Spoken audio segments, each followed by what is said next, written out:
Ngoja nikwambie kweli kuhusiana na haters, watu wenye chuki na wivu.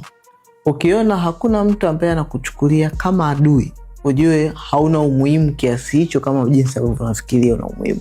Ukiona hakuna mtu ambaye anakusema na kuzungumzia wakati haupo, ujue hauonekani sokoni vizuri. Kwa sababu ukionekana vizuri sokoni, lazima hao watu ombea wataanza kupiana maneno kuhusu wewe. Ukiona kuna mtu ambaye anataka kukuonea, maana yake wewe una thamani uko nayo ndani yako. Ndio maana anataka take advantage, kutumia kwa matumizi yake. Sababu kuna jambo la thamani ambalo ameligundua lipo ndani yako.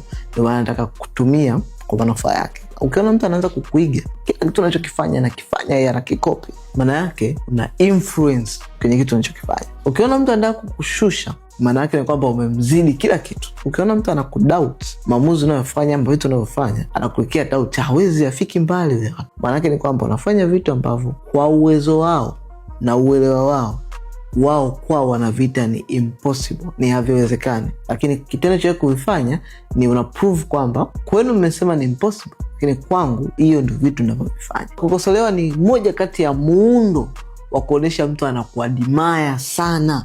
Mwisho wa siku, haters wako, watu ambao wana wivu na kuchukia, hao ni mashabiki zako wakubwa kuliko hata mashabiki zako ambao wanajionyesha wazi.